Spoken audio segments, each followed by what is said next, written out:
Hello, friends. Welcome to our final episode of the Repro Film Podcast of 2023.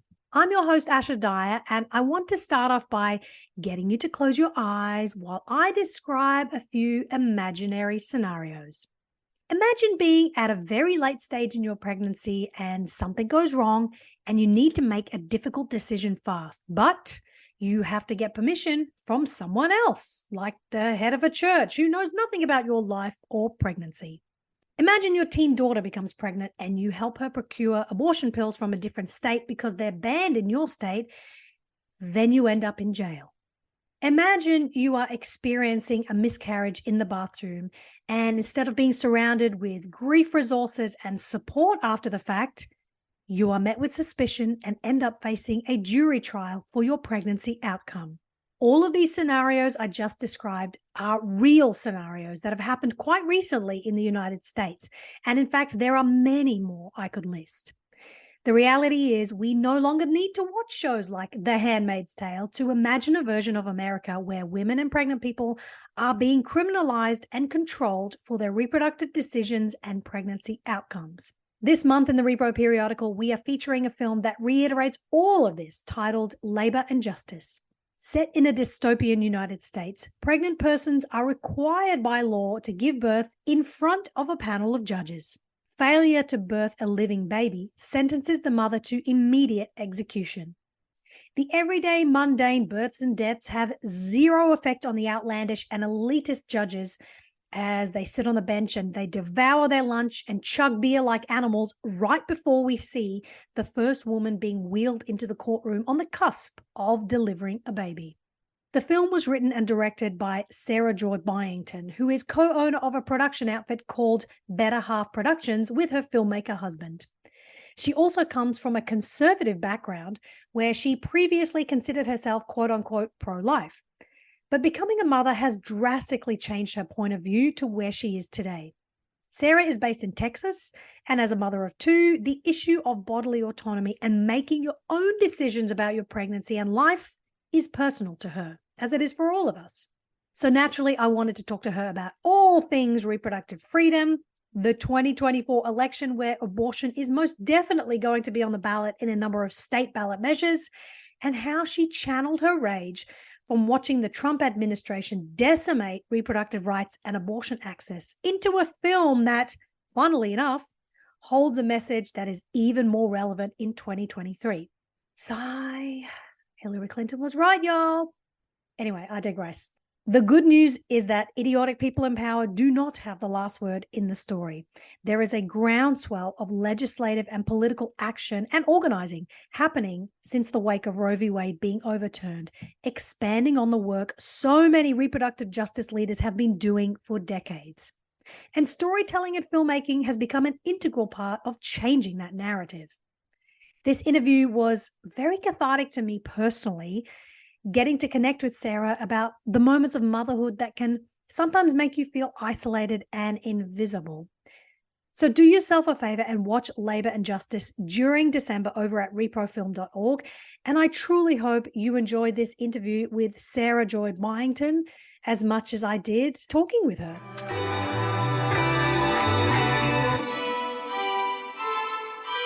Sarah, it's so great to have you here on the Repro Film Podcast. Welcome, welcome. I'm so excited to be chatting with you today. Truly, when I say this, the honor is all mine. I'm just so thrilled. I couldn't think of a better platform, and it's just so great to be able to talk to you. Well, it definitely feels like a good, very synergistic, very timely. And I'm just so glad that we get to promote your film, Labor and Justice, with everything that's going on right now in the United States as we head into another contentious presidential election year, no doubt. So we're featuring Labor and Justice this month. Can you tell me first how the idea came about and what motivated you to make this film? So I was a newish mom. I wrote this in the early winter, January of 2019, actually, as a exercise. It was like on this writing website. They gave me a prompt and had nothing to do with reproductive, etc. But that's just kind of where I went with it because I was mad at Trump at the time. I can't remember why. I've lost count. So many things.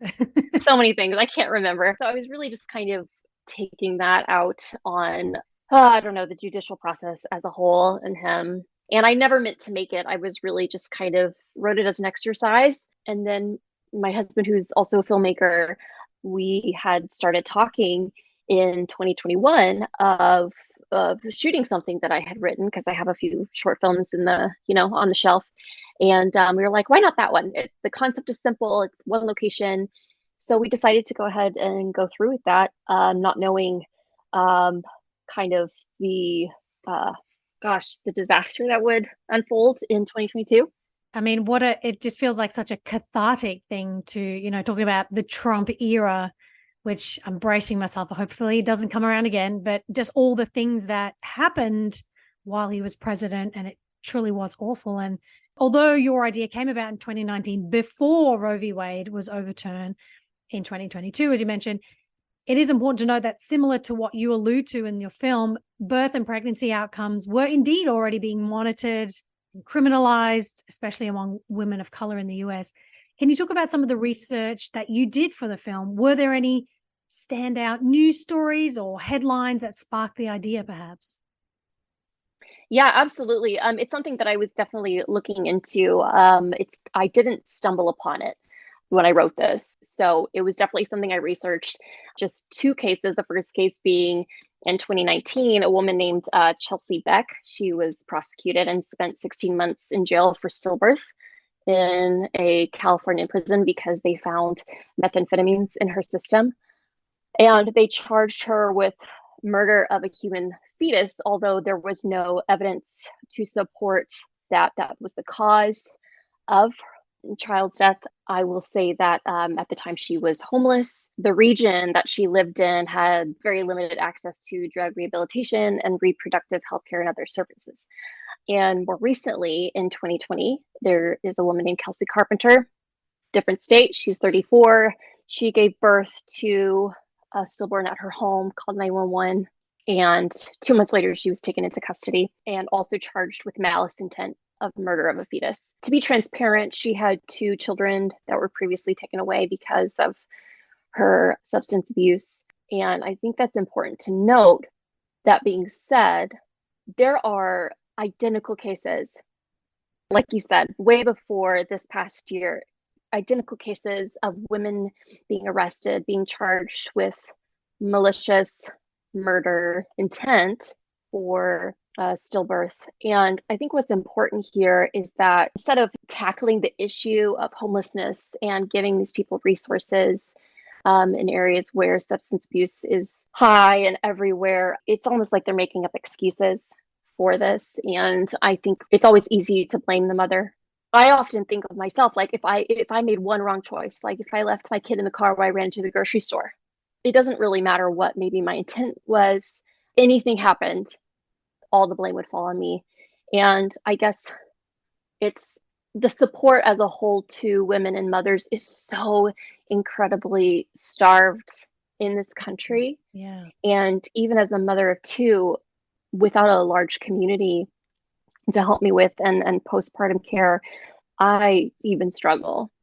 And I think I'm doing an okay job for what it is, but I think all too easily it's the mother to blame for these instances. And I think it's a slippery slope. I mean, with Roe v. Wade being overturned and forcing women who don't have resources and access to healthcare, et cetera, to deny them of that choice is just going to end up in more imprisonments and charges, et cetera. It's terrifying to think that we live in such a punitive society, which was already happening, but now that we're becoming much more aware of it, and it's happening so frequently now because the bare bones protection of Roe v. Wade is no longer there federally. It's really like those little choices, like you said, any little misstep could be perceived as something, who knows what, and you could be criminalized in some way, and it's really, really terrifying. So, and you mentioned before that you grew up in a conservative environment. Would you be comfortable talking about some of the attitudes you have and how your thinking changed after becoming a mother? And that process, I'm fascinated by that. In 2023, I think a lot of people are hesitant to call themselves Christians because of the wave of MAGA kind of gave Christians a bad name, though I think that group is smaller than, what actually exists out there, people who do have good intentions. And they're just a loud voice. yeah, it's always the loudest, most obnoxious voice that is heard above everyone else, because I think that most of us really just feel hopeless and want the best for people. And our intentions are, I think people are inherently good. I really do. When people go to the polls, it's really to make it or choose to be pro-life or pro-choice. There's no in between. And you can't, you'll be criticized or ridiculed if you don't have a hard stance. But I do think that the majority of the population is in the gray area of that, because we want what's best for the mothers. We want children to be born healthy and safe. We don't want to see when it's hard for people who have less resources. We don't want to be exposed to their difficult decisions and can only imagine the weight, or don't want to imagine the weight, because God forbid it be us. Really, the decision comes down to the person. That is their choice to make. They will have to live with their choice. It's not an easy one. It's not just like going to the poll and being like, well, blah, blah, blah, I'm going to vote this way because this is what it's right. It's not so black and white. Yeah, it's your, which, is kind of a theme in the movie. Like Yep. Literally. It's in black and white because, for multiple reasons, but that being one of them, is that it's not such a black and white situation. There are some really cases, but there are these cases of parents who are trying to have children, and they're, the nitty gritty of having to choose between the mother's life or the fetus's life, because that's not a viable pregnancy. What are they going to do in that instance? Often it's the father's choice. Obviously the father would probably choose his partner life because they're the one who are in it. And that's just one scenario of the complete opposite side of someone, being in poverty and having to make a difficult decision, that's often impacts children or family that they already have. I don't think it's a black and white issue, but I think that the government should stay out of it, really, and leave it up to the individual. I mean, there's so many scenarios. There's no way that one law can fully account for every single scenario or person's complex life, that, it's impossible. There's just no way. So yeah, I appreciate you sharing how, your evolution in your thought process and your own lived experiences, and seeing that and seeing these news stories as well. That's definitely, I think that's such an important part of why, you need to make films like this, so that people see and understand, the nuance of the situation. Well, it's clear that we cannot talk about any sort of reproductive justice issue without talking about the intersection of race and racism. How did this play a role in how Labor and Justice was written and what you chose to show on screen? Because the first woman we see is a Black woman who comes into courtroom. Would you call it a courtroom?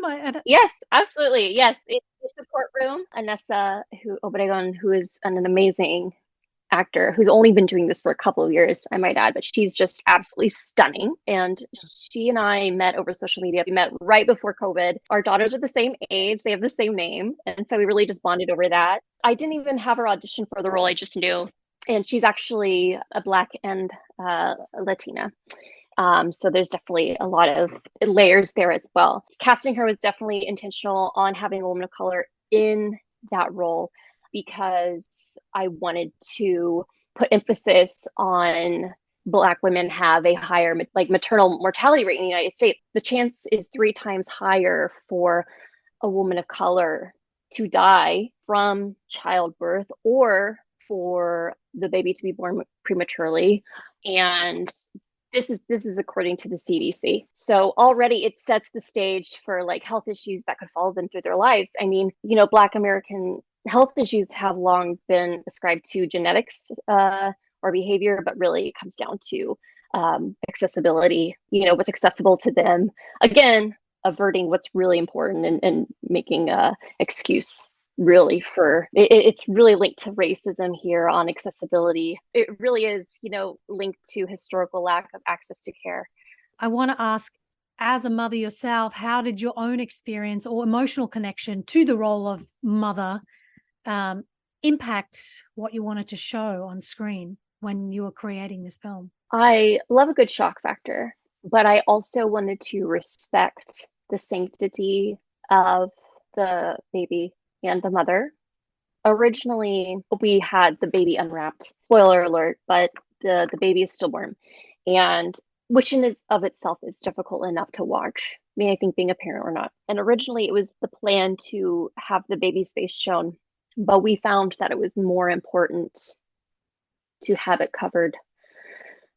Sorry, even I get emotional, you know.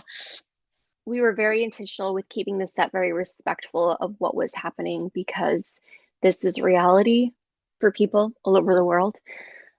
And so to answer your question, my own experiences and putting that into it, I really gave Anessa full reign when it came to her performance, and she was spot on.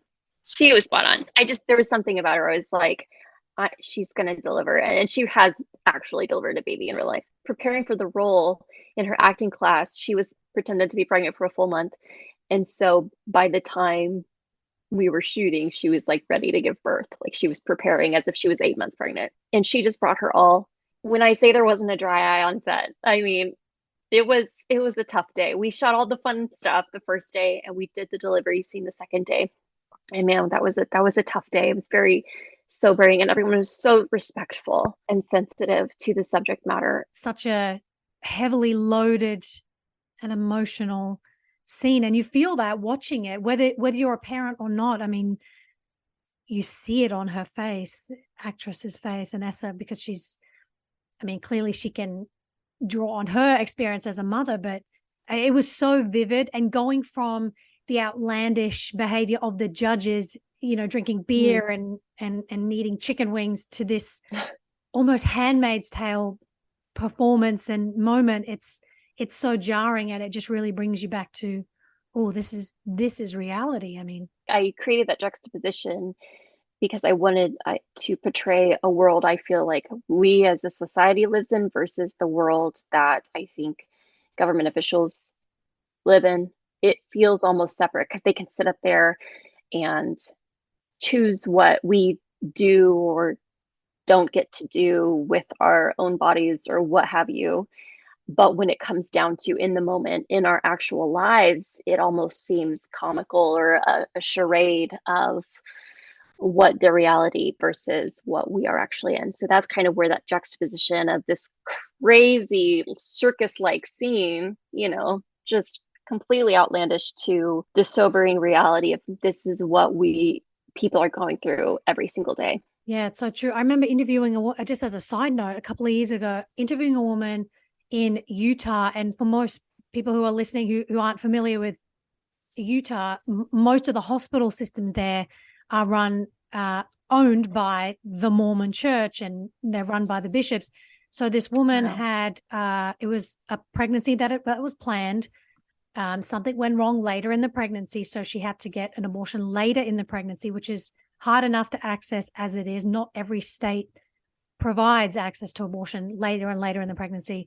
But she was in this crucial stage in her pregnancy. She had to make a decision, but instead of her making the final decision, she had to get permission from the hospital lawyers, and then the lawyers had to consult with like the church bishops on whether she could have this life-saving procedure. And I can't remember what happened in the end, but I think that's not the point. The point is that she had to ask someone else permission, these people who have no idea who she is.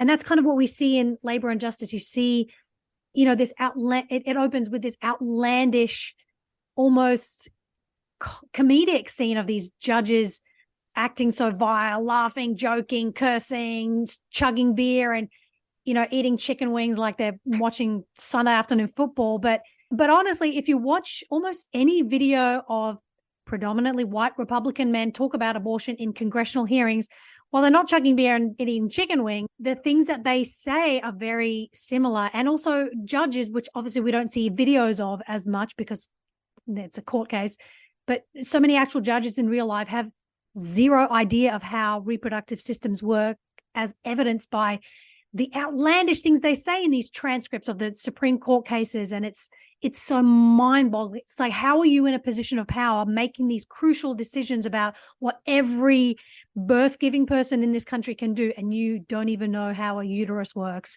I mean, they spout. Upsetting. It's absurd. I mean, they spout misinformation, anti-choice talking points, and completely dismiss the lived experience of the person, in front of them, talking about their experience.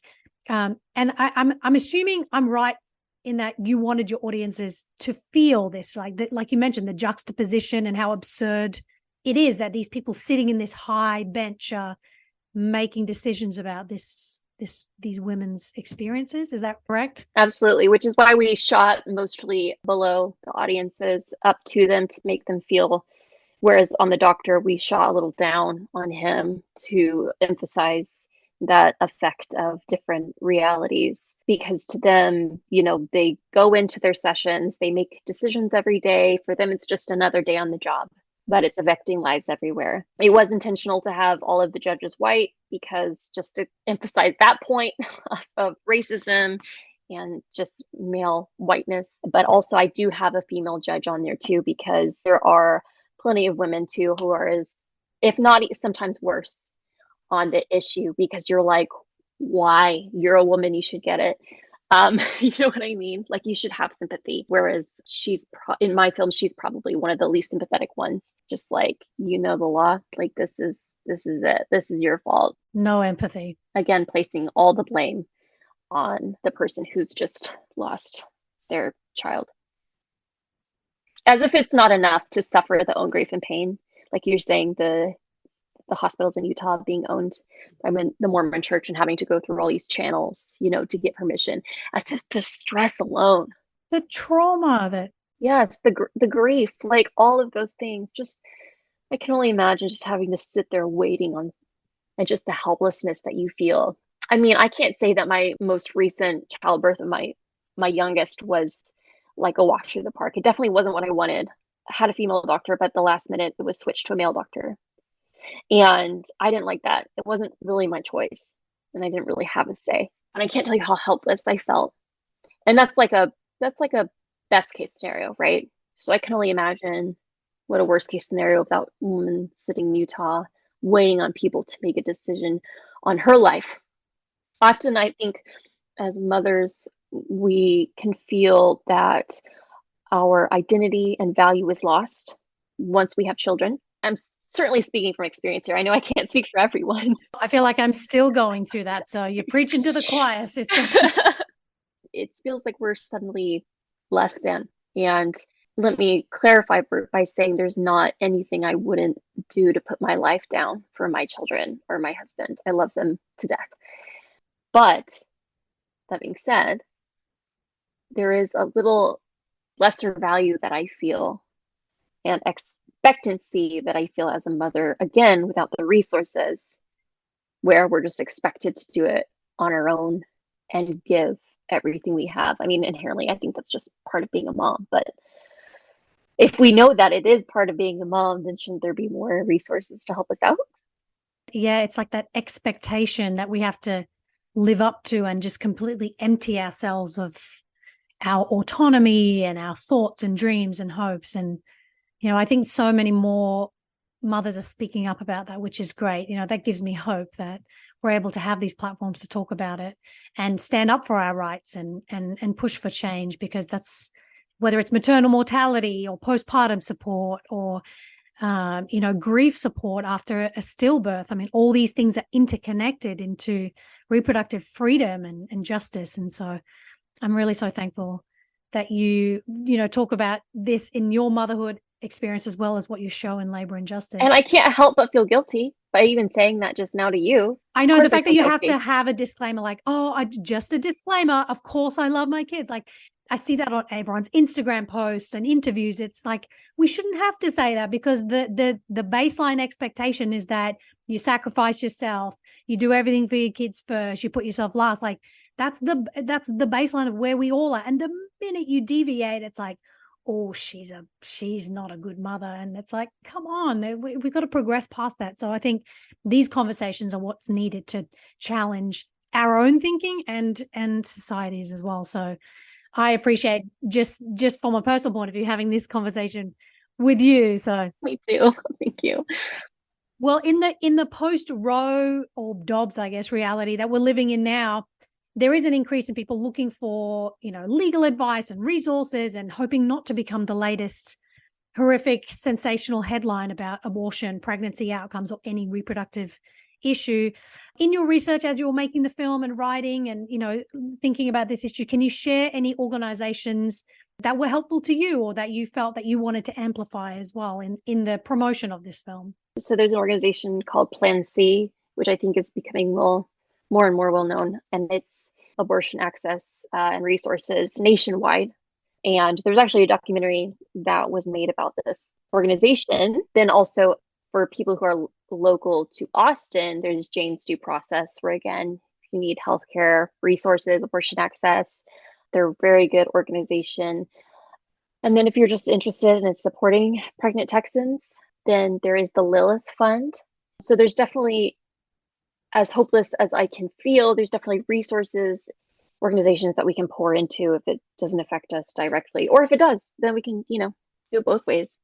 Also just good to know of these organizations anyways, even if you aren't in a position, because these are scary times. This dystopian world that labor and justice is set in doesn't seem so far-fetched. A government doesn't crumble overnight. It's little pieces that are chipped away over time. I know that every generation says that has had the worst government, but I can see it.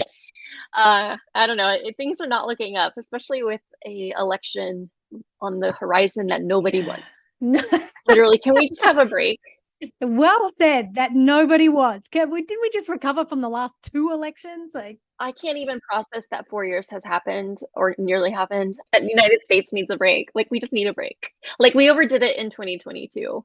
Just to kind of course correct and take some time to meditate and just do some self-care before we get into that process again. Yes, because I think the person that we really needs is probably 10 years younger than anyone who's running, at least, maybe 50. The person that we need is still in the works, and they're still, so we need time for that candidate, because I mean, the impact, like you said, people talk about, everyone thinks they have a bad government, but the impact of one terrible, idiotic president nominating 3 Supreme Court justices cannot be understated enough. It's like this is a lifetime, at least our lifetime. It's pretty huge. So, well, speaking of which, as we head into 2024, which is going to be another contentious presidential election year, and we've seen 7 or 8 states since Dobbs vote overwhelmingly to enshrine abortion rights into their constitution, which is very exciting. Most recently, Ohio, which was a huge shock to everyone and also a great surprise. They really are the swing state, aren't they? They really are. And that whole issue is not done. I mean, the anti-choice are trying to fight that ballot measure. So it's important to be aware of this isn't the end. The rights don't end with just a ballot measure vote. But it's clear that abortion is most definitely on the ballot next year. There's said to be possibly a dozen states that are going to have ballot measures with abortion on the ballot next year.